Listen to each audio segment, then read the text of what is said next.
Hi guys, good morning, good afternoon, good evening. Welcome to SMC with Arewa. My name is Arewa. I welcome you to my channel. If you're new, you can click on that subscribe button and don't forget to on your notification bell so you can get notified whenever I drop a new video, so you can come and check it out. Also, this is a Yoruba and English channel, so thank you once again, guys, for joining me. Thank you for your love. Thank you for coming back to this channel. I really appreciate every single one of you guys. Honestly, I really appreciate every single one of you. Thank you, thank you, thank you, thank you, thank you. From the bottom of my heart, I am grateful that you are on this channel. You guys mean a lot to me.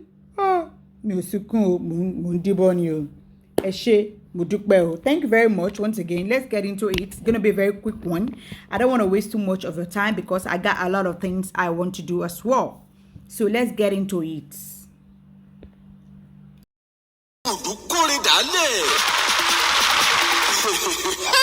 ìrèdè ẹ máa yọ̀ torí ń tẹ̀ ń wá lọ Sókótó ti wà lápò ṣòkòtò yín. Legacy Food ní gbogbo tó jẹ mọ́ oúnjẹ ilẹ̀ wa àti tòkè òkun ti bá rọrùn dé. Ọ̀gá ni wọ́n nínú kábániṣètò oúnjẹ ṣé tilẹ̀ wa ni àbí tòkè òkun Continental Food. Bá a ṣe ń distribute ní Nàìjíríà bẹ́ẹ̀ là ń ṣe káàkiri òkè òkun. Àwọn oúnjẹ aládìídùn tá a ti package bí ẹja gbígbẹ, ọ̀fadà rice, èlùbọ́, gàrí, irú, ẹ̀wà olóyin àtàwọn oríṣiríṣi ohun ìsebẹ̀. Báwo lẹ ṣe fẹ́ sí ní Legacy Food? Bá a ṣe ń tà á lẹ́jẹ̀wọ̀n láǹfààní tún wà fún àwọn aláràtúntà láti wá kó lọ́pọ̀ yanturu pẹ̀lú owó péréte. Tẹ́sí máa rí èrè lọ́pọ̀lọpọ̀. Dádì, mọ́mì, gbogbo ẹ̀yin ilé ìtajà ìgbàlódé tó jẹ́ ti oúnjẹ. Ẹ má làágùn jìnnà. Ti yín ni láti rán Legacy Food níṣẹ́, á sì jẹ bó ti tó àti bó ti yẹ. Bó sì ṣe àwọn aláṣẹ ìgbàlódé tó jẹ́ ojúlówó lẹ́yìn fẹ́. Legacy Food ní ẹ kàn sí because we are modern and culture service provider. Láti bá wa dòwò pọ̀, ẹ kàn sí Legacy Foods tó wà ní Nàìjíríà.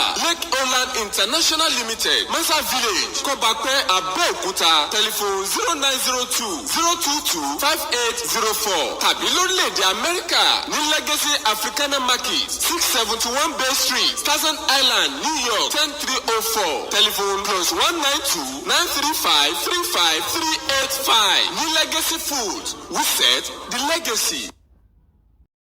There is something that is happening in Oyo State between the governor Seyi Makinde and Mr. Auxiliary, who happens to be the head. Mr. Auxiliary is the head of parks management that Seyi Makinde, started when he scraped NURTW. Then he started the park manager and used Mr. Auxiliary. Mr. Auxiliary in Oyo State is whom in Ibadan. Yes, I would say in Ibadan is whom you can refer to as MC Oluomo of Lagos. Like, for those of you that don't know him, when you talk of Mr. Auxiliary, we all know MC Oluomo is for Lagos, and then Auxiliary is for Ibadan, for Oyo, for Ibadan. So don't let me say for Oyo, let me say for Ibadan. Then Lube, let me say for Ibadan. Thank you.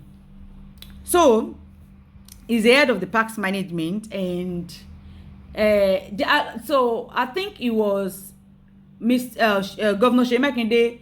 As soon as he was, sworn in, my English might be kind of, law school.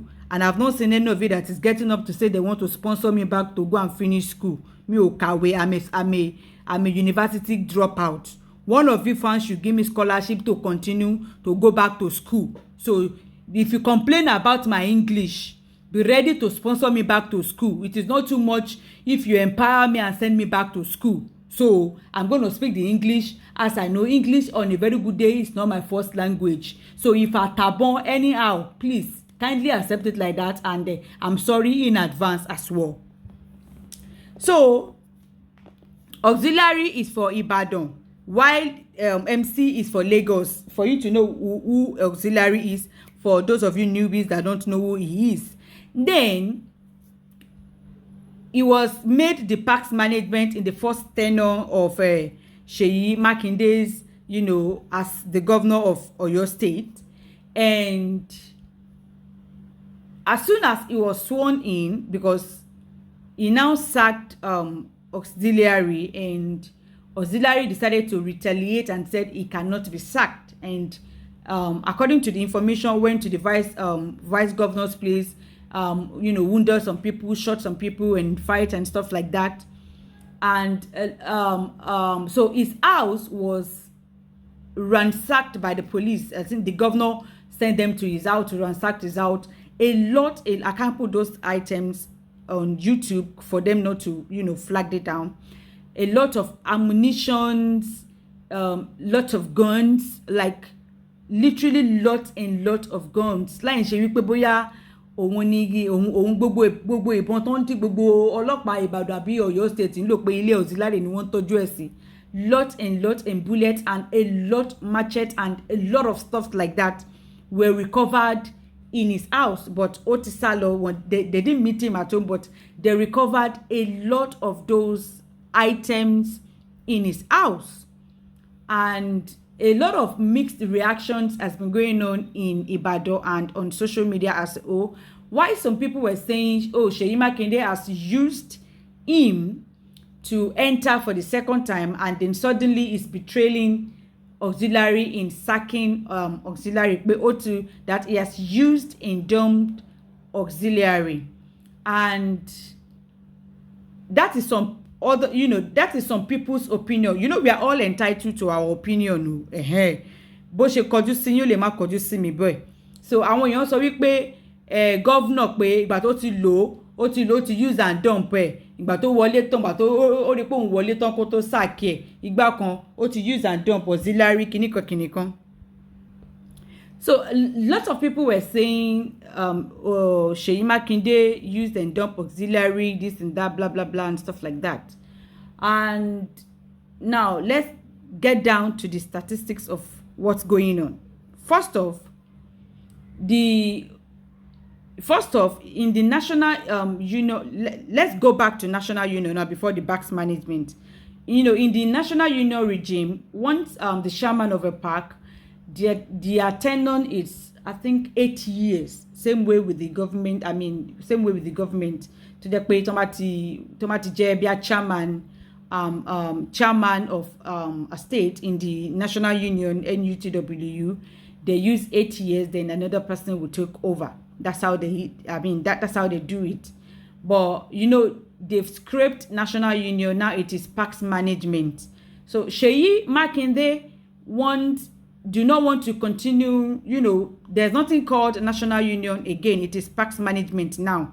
So Seyi Makinde wants to makes it like a 4-year stuff. Not that it's going to use an 8 years. So sí sàkẹ́ tó sàkẹ́ ó máa fi ẹlòmíì síbẹ̀ ni, kò kí ń ṣe oyè ìdílé auxiliary in the first place. Kò kí ń ṣe oyè ìdílé auxiliary, no. Auxiliary tí ń reign ó ti jẹ́ olórí national union kan tó fi jẹ́ PACS management. So basically ó ti lò. So as I was saying, so PACS management, that auxiliary is made to be the chairman or be the head of the PACS management. Seyi Makinde sacked him in order to install another person, because it is not a tradition of that auxiliary must spend 8 years as being the chairman of the PACS management, the same way the governor is going to want to spend 8 years as a tenure. 8 years tenure is in the NUTW, that is National Union. And since there's no more National Union, the PACS management, new reshuffle is chairman of PACS manager is going to be spending for 4 years, not 8 years, the way National Union does in the past. So for those of you people that are saying Seyi Makinde has used and dumped auxiliary and now he's tossing him away, no, you people should try to do some research before you jump into conclusion. That is not what happened. National Union tí wọ́n ti jẹ́ chairman state kan ló máa lo 8 years kan tó install another person, but this is PACS management. So new rule for parks management, reshuffled parks management is chairman máa jẹ 4 years not 8 years bí àwọn NUW ṣe ń ṣe tẹ́lẹ̀tẹ́lẹ̀. So this is not a matter of Seyi Makinde using auxiliary and then sacking him. No. And aside from even that, auxiliary is according to what people àwọn ọmọ Ìbàdàn sọ, auxiliary is acting as if because what the governor is overusing the power in the society. Tó bá ń jáde báyìí bí kí convoy bí 8 máa tẹ̀lé lẹ́yìn kan máa dún pòpòpòpò fọ́gbọ́gbọ́lẹ̀ gbàgbàgbà. You understand? Àwọn ayé bẹ́ẹ̀ yẹn ni ó ń lò. Láì ṣe governor kí ordinary park manager máa jáde kó máa kó convoy bí 8 mọ́tò tó máa tẹ̀lé lẹ́yìn tó máa pariwo tó máa all those kind of things tó jẹ́ pé wọ́n lè máa jùgò mọ́lẹ̀ kó báyàn kan kó kú ó kàn ń ṣe nǹkan ó ń ṣe láṣẹ gbé ó ń prove power ó ń lo agbára based on pé ó mọ governor. In fact ó ń ṣe ju governor gan lọ ó ń lọ wọ agbára ó ń ṣe bó ṣe wù ú nítorí pé ó ti mọ governor àbí nǹkan kan. It is not as if auxiliary is it is not as if Seyi Makinde is indicted again. Tí kò bá correct Ọlọ́run mo fi bẹ̀ yín, correct me please with love respectively. So it is not as if Seyi Makinde is indicted to auxiliary because auxiliary worked for him during the election time or no election time.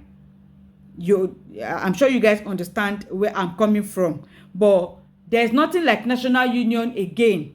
This is parks management. They reshuffle every 4 years. National union reshuffles every 8 years. Parks management reshuffles every 4 years. So sacking him is to put another person to be the chairman, and he might even have another position to give auxiliary as well, but auxiliary fẹ́ máa lo ọwọ́ agbára pé òun ò ní kúrò sẹ́ẹ̀ òun máa jẹ parks management yẹn lọ ni. Ó dẹ̀ lè bá ìjọba jà, kò possible kó bá ìjọba jà kó mú gbé kó bá ìjọba jà nílùú tó lọ́ba tó níjòyè.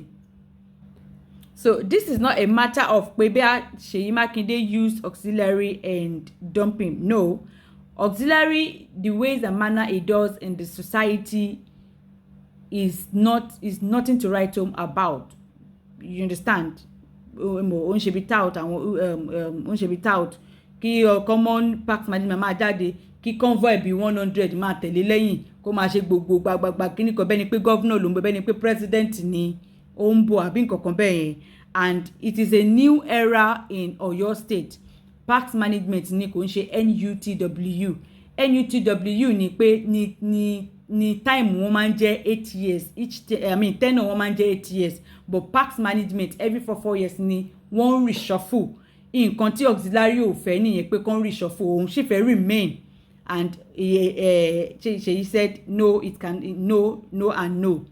So that was nǹkan tó fa ìjà nìyẹn, and then auxiliary went to the vice governors and went to create scene there tó tiẹ̀ tán nùyàn kan pamọ́ bẹ́ẹ̀, and nǹkan tó fa pé tí wọ́n fi tí governor ṣì ní kí wọ́n lọ lẹ́ẹ̀kan lọ gbé nílé nìyẹn tán fi ransack gbolẹ̀ tán bá oríṣiríṣi ìbọn. Tẹ́ bá rá dúró ìbọn, mi ò lè gbé gbogbo ẹ̀ sórí fídíò yìí, tẹ́ bá rá dúró ìbọn tí wọ́n bá ní ilé ẹ̀ kò máa ṣe kékeré.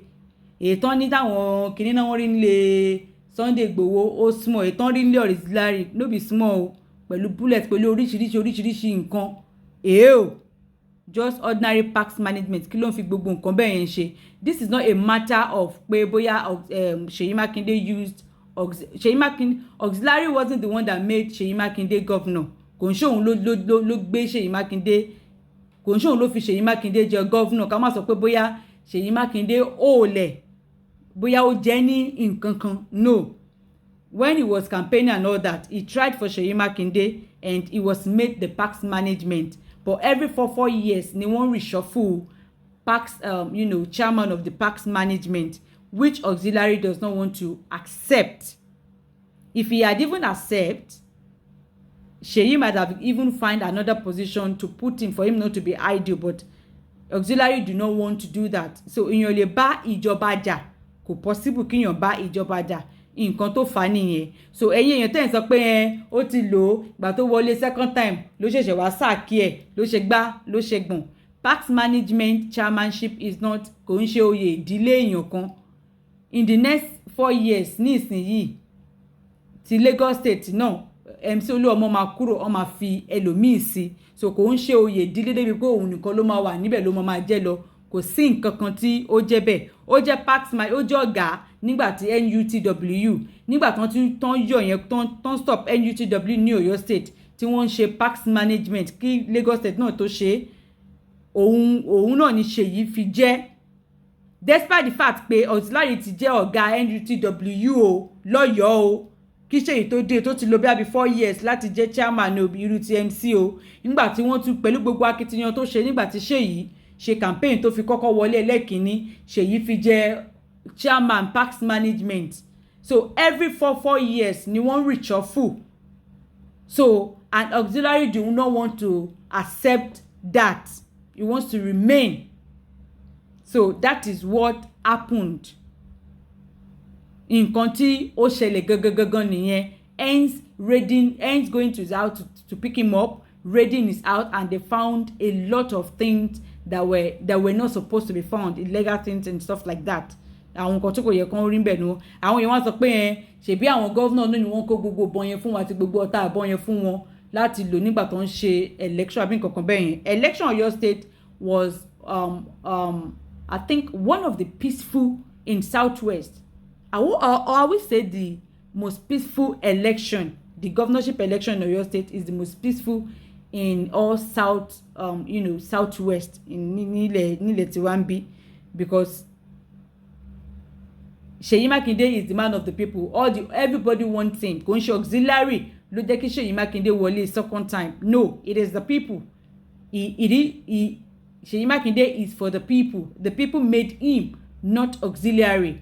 Auxiliary worked hard when he was campaigning for his first tenure, which he replayed. He repaid that loyalty by making him the chairman, even though auxiliary was the chairman of the NUTW, proud to Seyi Makinde stopping NUTW and making it proud. And only àwọn ọlọ́kadà báwọn kinní kan tó jẹ́ pé tí parks management ò kí ń san sí àpò ìjọba. There are a lot of money táwọn parks management tí auxiliary ń gbà tó jẹ́ pé wọn kì í san sí àpò ìjọba. Ìyẹn wà ń bẹ̀ o, but ìjọba fojú fo gbogbo ìyẹn. Wọ́n wá ní kó kúrò ń bẹ̀ kán fún ẹlòmíì síbẹ̀, ó wá ní pé rárá o ò ní kúrò o. Kò ń ṣe iye ìdílé bàbá ẹ̀ náà. Wọ́n reshuffle, like he wants to reshuffle the management of the parks of the parks stuff, which going to be happen every 4 years. It is a 4 years tenure, not 8 years tenure like the NUTW of before. So Seyi Makinde ò jẹ̀bi auxiliary níbi kankan. Ìyẹn l'opinion ti tèmi o, mi ò mọ̀ ẹ lè má rí bẹ́ẹ̀ o, but opinion ti tèmi kò ṣe kíni, kò jẹ̀bi auxiliary in any which way. And Seyi Makinde did not use auxiliary in the election nothing like that. Oyo State had a very peaceful election. The people want Seyi Makinde. So kò kí n ṣe pé bóyá auxiliary campaign fún ìgbà kan àwo kan ó ṣe nothing like that. I mean the second coming of Seyi Makinde, nothing. The first coming of Seyi Makinde, he did. And that was why he made him the chairman of the parks management. Even though he has spent like 4 years as the chairman of the NUTW in Oyo. So nígbà tí Seyi wọlé tán pẹ̀lú gbogbo akitiyan tó ṣe nígbà campaign Seyi fi jẹ olórí parks man nígbà tí Seyi stop NUTW. So it is a reshuffle of every 4 years. So Seyi Makinde lọ́dọ̀ tèmi, Seyi Makinde kò ṣe kíni, kò dalẹ̀, kò use and dump auxiliary, kò dẹ̀ dalẹ̀ auxiliary. He wants to reshuffle the management of the parks management to put another person there to be the chairman and stuff like that. And auxiliary do not want to accept that. So nǹkan tí ó fàjà nìyẹn. Àti pé gbogbo maniacs àtàwọn nǹkan tí auxiliary tó ń ṣe nínú ìlú, in fact ó kọjá ẹ máa rò pé òun gangan ni gọ́vnà Ọ̀yọ́ state pẹ̀lú behaviour ẹ̀ pẹ̀lú ìwà tí ó ń wù bọ̀ gbogbo yẹn àlọ́ ní gbogbo yẹn. Lọ́dọ̀ tèmi Seyi Makinde did not use and dump auxiliary, nothing like that. He has repaid him by making him the chairman of the parks when he entered the first tenure. The second tenure, it is a reshuffle. It is not a continued post that you have to kò ń ṣe post yẹn kò kí ń ṣe post yẹn pé èèyàn kan ló máa wà lórí ẹ̀ ló máa jẹ́ láì ṣe oyè èdè láì ṣe oyè ọba débi pé wọ́n nìkan ló máa jẹ́ kò sí nǹkan tí ó jọ bẹ́ẹ̀ ni ká ní auxiliary farabalẹ̀ ni Ṣèyí ò bá tún wá position kan fún láti fún bọ̀ kò farabalẹ̀ ó fẹ́ bàjọba dàpé láyé òun ló máa jẹ́ chairman, which cannot happen. Obviously auxiliary kan ló dá parks management sílẹ̀. It is the governor that scraped NUTLW that invented the parks management and made you the head of it for good 4 years. So I don't know about you guys' opinion, but èmi ò feel pé Seyi Makinde used and dump auxiliary in any which way. I don't think so. Okay, according to my own opinion. Over to you guys. Ẹ káàárọ̀, ẹ káàsán, ẹ káalẹ́ o. Ẹ̀yin olólùfẹ́ Agbo Ìbílẹ̀ Solution. This is Agbo Ìbílẹ̀ Solution. Tẹ́ ẹ̀ ń wá tí ẹ fẹ́ rójú ẹ̀. Ojú mi rèé. This is Agbo Ìbílẹ̀ Solution. Àwọn tó mọ̀ mí wọ́n mọ̀ pé this is Agbo Ìbílẹ̀ Solution. Mo wá láti wá polówó àgbo mi tó jẹ́ Agbo Ìbílẹ̀ Solution about fertility treatment. Agbo Ìbílẹ̀ Solution ní fertility treatment. A ní arthritis, a ní high blood pressure, a ní diabetes, a ní àgbo fọ́kùnrin, a ní àgbo fóbìnrin, a ní àgbo infection, a ní àgbo tí obìnrin ò bá rí nǹkan oṣù ẹ̀ tí nǹkan oṣù wọn bá ń ṣe ségesège, a ní ìyẹn náà lọ́wọ́. So àwọn èèyàn ń béèrè lọ́wọ́ mi tó bá pè mí pé àmọ̀ yín àmọ́ bí wọ́n ti ṣe polówó àrójú yín rí. That is why I come live video kékeré rí ẹni tó ń ta àgbo yẹn o sọ pé Alágbo Ìbílẹ̀ Solution eléyìí ò ń ṣe fraud, this is the real life. So this is àgbo fertility treatment. Tẹ́ bá rí gbogbo ọmọ tó ti rà á rí wọ́n á mọ̀ pé this is àgbo fertility treatment. Ṣé ti rí orúkọ Agbo Ìbílẹ̀ Solution ló wà níbí báyìí. Ìyẹn lólùfẹ́ mi, this is fertility treatment. This one also is part of fertility treatment. Ẹ̀yin tẹ́ ti rà á rí ẹ máa mọ̀. A ní oríṣiríṣi testimony látọ̀dọ̀ òyìnbó, látọ̀dọ̀ àwọn dúdú ara wa gan lórí ọlọ́mọ bíbí, lórí ẹni tó ń wojú Ọlọ́run ní olóyún láti Nàìjíríà dé òkè òkun, gbogbo ẹ̀ la ní testimony fún. Àgbo eléyìí wà fún àgbo ọkùnrin, fún ọkùnrin tí nǹkan ọmọkùnrin ò bá dúró dáadáa, ẹni tó ti ń ṣe mẹ́ta tẹ́lẹ̀ tí ò lè ṣe mẹ́ta mọ́ tó yẹ pé ẹyọ̀kan ló ń ṣe tíyàwó ẹ̀ ń bínú àbí tíyàwó ẹ̀ ti sá lọ. This is a 3-in-1. A ní akọjẹ̀dì, a ní àgbo 3-in-1 fọkùnrin. A dẹ̀ ní fún obìnrin náà tó jẹ́ pé àwọn libido wọn kò wá òkè mọ́. Ẹ má bínú mo ṣe put pé kò wá òkè because ó ṣì ń function but kò function fún ọkọ wọn wọ́n ṣe like ẹ̀ because tọkọ wọn bá wọn sùn wọ́n kàn máa sùn gbalaja báyìí ni wọn ò ní fìlẹ̀. Ẹ wá sọ́dọ̀ Agbo Ìbílẹ̀ Solution. Agbo Ìbílẹ̀ Solution ní solution fún yín. Kayamata wà fún yín, sweetener wà fún yín, a ní honey fún yín, gbogbo nǹkan tẹ́ ẹ máa lò tí tẹ́ pé ẹ̀yin gan máa pọkọ yín pé my dear Mbolowa, I'm missing you, gbogbo ẹ wà lọ́wọ́ wa. Ẹ jọ̀ọ́ torí Ọlọ́run ẹ wá sọ́dọ̀ Agbo Ìbílẹ̀ Solution. Ẹ pe nọ́mbà mi látọ̀dọ̀ under Arẹwà SMC. Nọ́mbà mi wà lórí àwòrán yìí, ẹ máa rí nọ́mbà mi níbẹ̀. This is Agbo